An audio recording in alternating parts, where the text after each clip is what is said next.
Two of her sisters are still living, and one of them, she's 69, came and talked to us. One thing she said I thought was really funny. She said Mari, her sister Mari, always said her home was in the sandhills of Nebraska. She had an office in New York City, but she considered that an outpost among the Aborigines. Um, she autographed books for us, and then we went out and visited the farm or some of the places in the rural area that she wrote about. I didn't find that particularly interesting because it was hot and the sun was hot and so forth. But anyway, let's see. We went up to the Black Hills. We saw the mammoth site where they have found a lot of mammoths are buried there because there was a sinkhole and they got caught in it when they came to drink. And they have an excavation site there, which is in a building. They've built a building over it. And during July, the Earthwatch people come and work on the excavating, and they were there. And then we went to the Crazy Horse site, and we went to Mount Rushmore, and wound up eating and having dinner in Custer.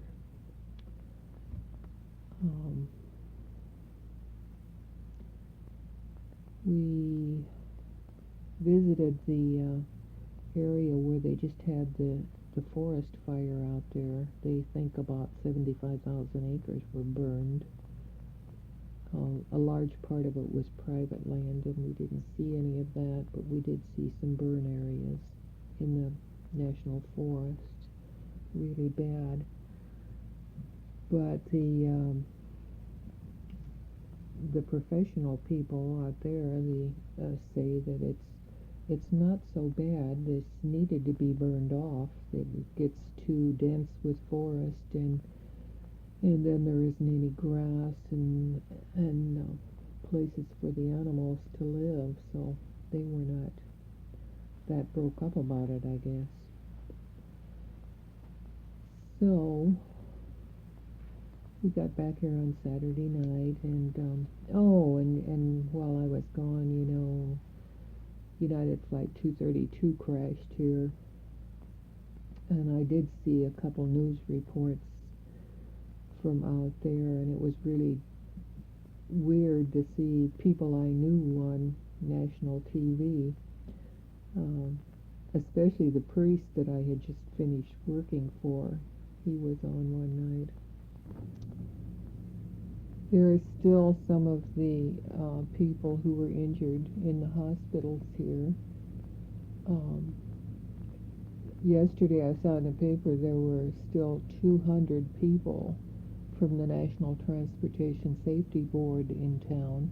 They're looking for some more parts of the airplane. There's some crucial thing that they need to reconstruct the accident and determine what actually caused it.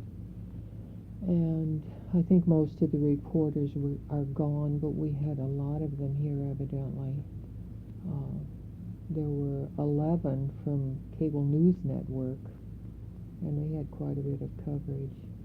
Anyway, maybe now people will know where Sioux City is, and they won't think it's in Ohio, which some Easterners often think. I have something else here I want to copy for you, and if it doesn't copy well, I'll send you the original tape. There was this old reel-to-reel tape in Mother's basement, and I've had it for years, and finally got a friend to transfer it to a cassette, and I didn't know what it was, but it is a tape that you made in South Africa when your boys were real small. And maybe the boys will be embarrassed to hear all this. If so, you can erase it. Okay, I'll go ahead with that. Hello. Hello, Mother Henny and all relatives in the United States. This is Francis calling you from South Africa. When we got back from Portuguese East Africa, we found the tape recording with your Christmas messages waiting for us. So we too borrowed a recorder and were listening to you all for the first part of the evening. Betty sat there looking slightly pink in the face with a wistful smile, and when it was all over, instead of playing it over once more, we decided to send you a message right back. Why wait till Christmas again when your words have for the first time brought you so close to us that it feels almost like a radio conversation, and you expect to hear at the end a voice saying, "Over to you, over." Before we really get going and I hand you over to Betty, I'd better explain that my peculiar accent is a thing that I'm amazed and shocked about whenever I hear my own voice played back to me. It's due to my home language being German until I was 5, and French after that, and German again, and then English, and then French, and then English again. Although by now I've forgotten most of my French and German, which is a great pity. I have not been able to rid myself of this defect. But then this is probably not such a handicap in the States, where just about everybody, or at least everybody's ancestors, were foreigners too. Another thing I would like to get off my chest at the outset, because you will discover it sooner or later in any case, is my peculiar sense of humor. I make jokes at everybody's expense, including mine, and have to be constantly restrained by Betty to give it full play. Unfortunately, I laugh at my own jokes, and yet I am no good at storytelling or repeating anecdotes. The children were allowed to come into the study tonight to hear your Christmas messages, but after 10 minutes of I believe in democracy because speeches, Terry yawned and Donnie said, "I don't like to listen anymore to this horrible music." It took me a bit of study to discover that the tape could be turned around, and we started again, this time on your dinner recording. This turned out to be somewhat atmospheric. The voice is not very clear, but the effects of spoons and forks being wielded quite true to life, with the prolonged silences indicative of everybody obviously having their mouths full and munching away happily. Then came the individual messages, and they were just grand. We appreciate all your good wishes and everything both said and unsaid. We laughed at that spontaneous crack about Betty being unpredictable, but I can assure you that she has changed, at least in that respect, for which marriage, motherhood, and myself can each claim a share of the credit. Thank you very much for your Christmas wishes. It was great fun hearing everyone's voices, and particularly the kids, with the promptings in the background.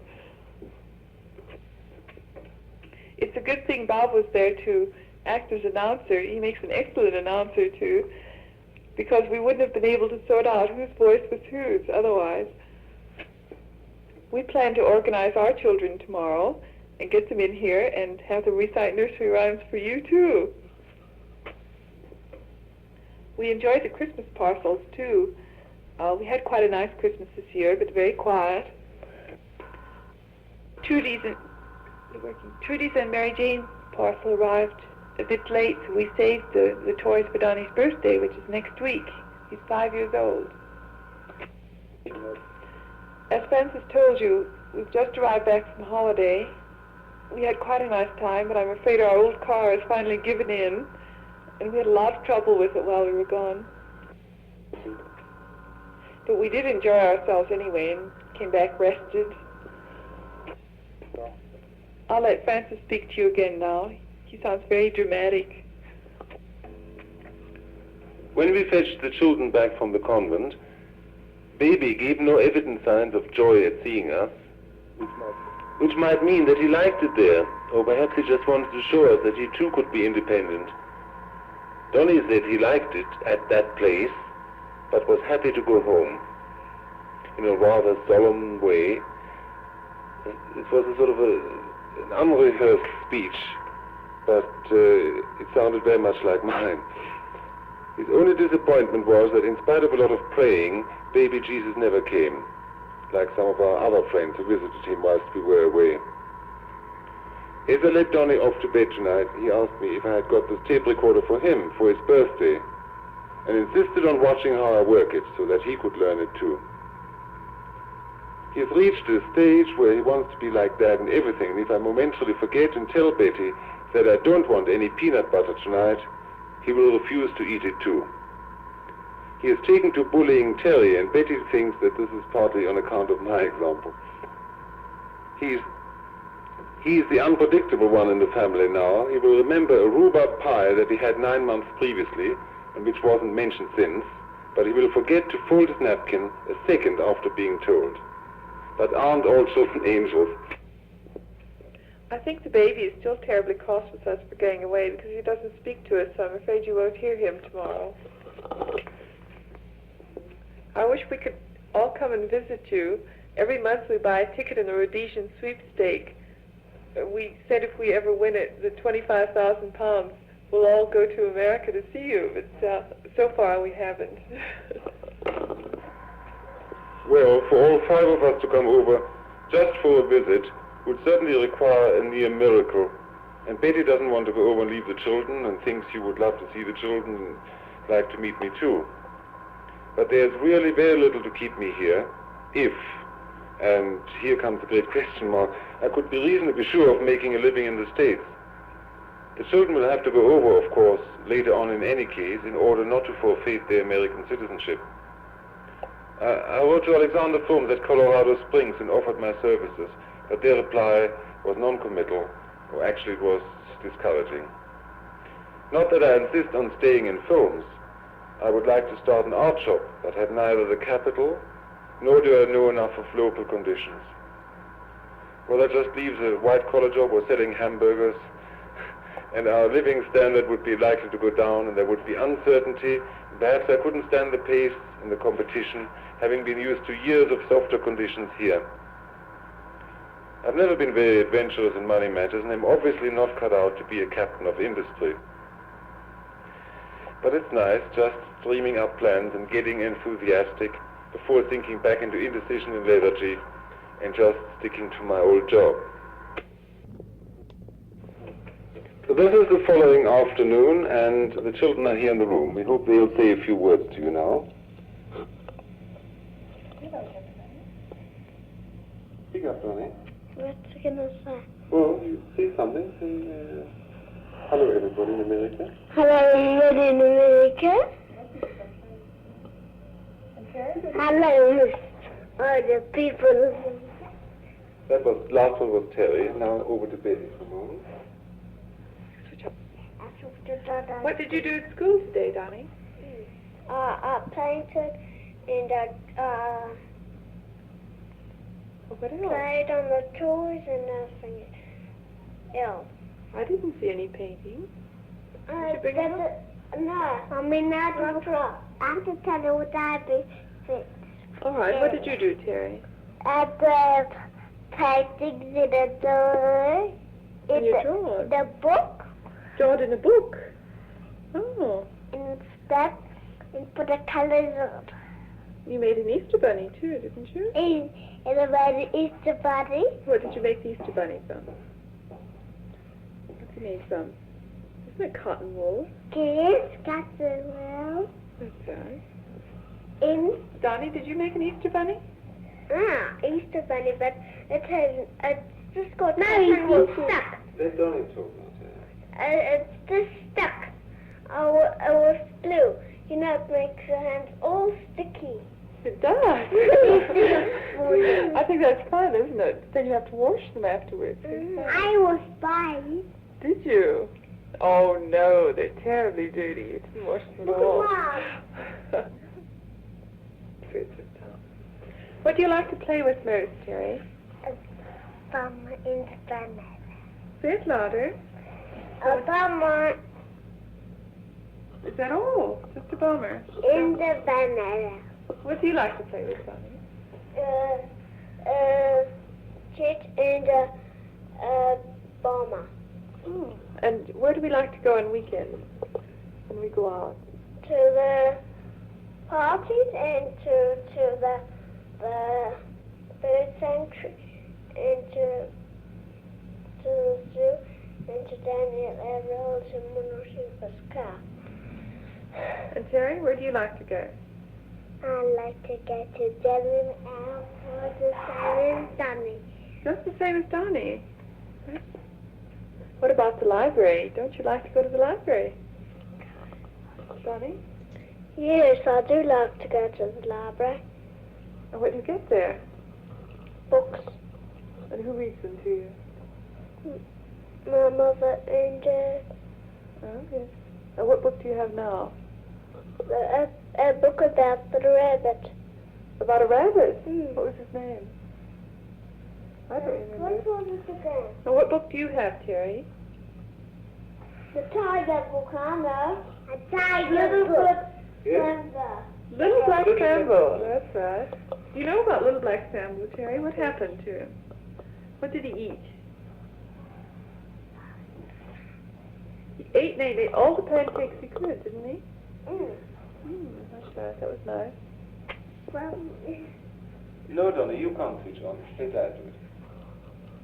Donnie? I eat pancakes, chips, and I love chocolate pudding and...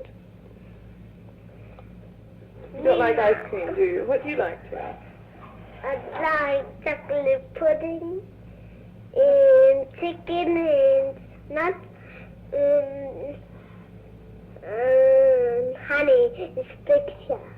Is that right? Did you have a nice Christmas, Donnie? Yes. Thank you for all the nice toys. What toys did you get? I got a big spinning top and a gun. Yeah. What else? Terry, what did you get? But I'm not in the talking. You're not talking anymore. Oh, yes. Tell us about your teddy bear. I've got a teddy bear. Yes. What color is he? He's yellow. And where did you leave him today? I left it outside on the bench. My mother just reminded me to bring him in. Where does he sleep? He sleeps with me. Oh, it's lucky. I call him Teddy, that's all. What do you call him, Dad? I just call him Teddy too. We used to have a name, but we've forgotten it. Cuddle, wasn't something like that? Something like that. Is it not bedtime? Well, I think it is, yes. Mommy, Maybe we should feed you first. bedtime, Mommy? Yes, your bedtime too, Terry. You've been up late tonight. Baby's been in bed for a long time already, no? Right, so good night, everybody. Good night, everybody. Good night, everybody. Donnie's going to tell you a story. Boo's a little Indian, you know, and Where does he live? he lives with lots of people. His father and his mother, they were Indians, and his, who's this? I think yes, that's his uncle, the medicine man. Uncle and medicine man, What did his father wear on his head? feathers. Feather shoes on his head, What does he ride? rides a horse. That's right. Now, what happened to Boo?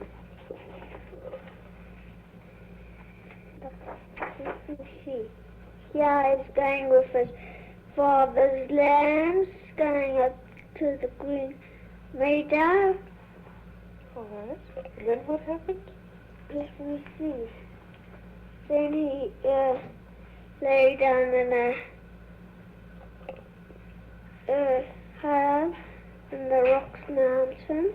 Then he climbed up the mountain because he was scared of something. Out came a big mountain lion going to eat the goats. The goats were just looking over there.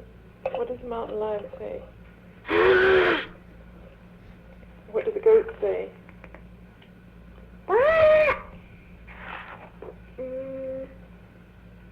Boo, the little Indian, he was right on top of rocks, you see, and the mountain lion was just coming, and then he took some rocks out of a cave.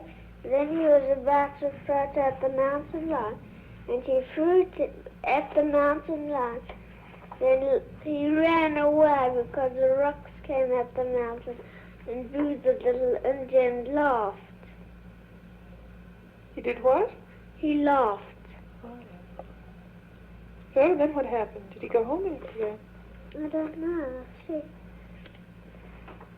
He came down the hill, sang to the mountain lion, and he threw the rocks at him. The father made him a charm. When they saw him, he scared the mountain lions away. That's why the charm didn't seem any. Yes, and what else did he get? A gun, look. A gun! Goodness, big one. And he got a gun and a bag because he flew away the mountain lion. He made it go away. Then he his father gave him a horse, and he was now happy. Now whenever he saw the mountain lion, he could kill it. Look at him galloping on his horse. Yes, and that's the end, isn't it? Donnie's going to sing for you, though. Precious rainbow water clear, to fly out into the air, softly pour secret, little children go to sleep.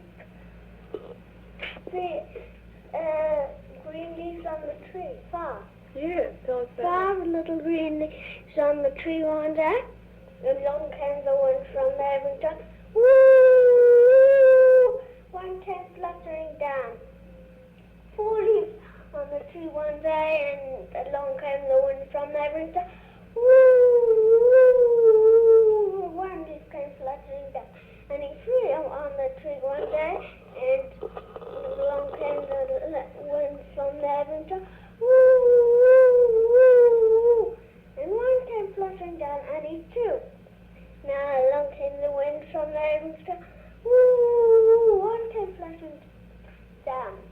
And now there's only one left. And now along came the wind from Lavington. Woo! It came fluttering down, and now more. Now along came the wind from Lavington. Woo! Now little leaves came down. Where did the wind come from? From Lavington. I don't know where that is. I've never heard that before. When is your birthday, Donnie? March. Is that soon? Yes. Will you have a party then? My birthday. Birthday. Just a birthday? Mm. No party, no children coming? Yes. Oh, and who will be coming? Charles can get Evan and Brunos and Pascal and Jenny and Avril and Julie. What Dad likes. Children?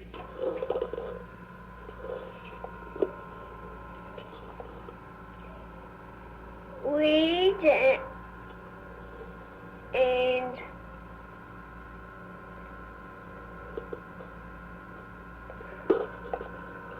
got on holiday, and what else? He likes to sleep, doesn't he? Sleeps a lot. He likes to sleep. Who sleeps more, Mummy or Dad? Dad sleeps more. Oh! Do you, Dad? Of course he does. I think Mummy and I sleep just about the same. What does Mommy like to do? What does Mommy like to do? Just lie in bed all day. Read a book. And read a book. Yes, and sometimes in the bath do it. Yes, and when else? Brush your teeth. She reads when she brushes her teeth. My goodness. All right, Donnie, it's really your bedtime now, I think. It's my bedtime now. Good night. Good night, Granny, honey. Bye.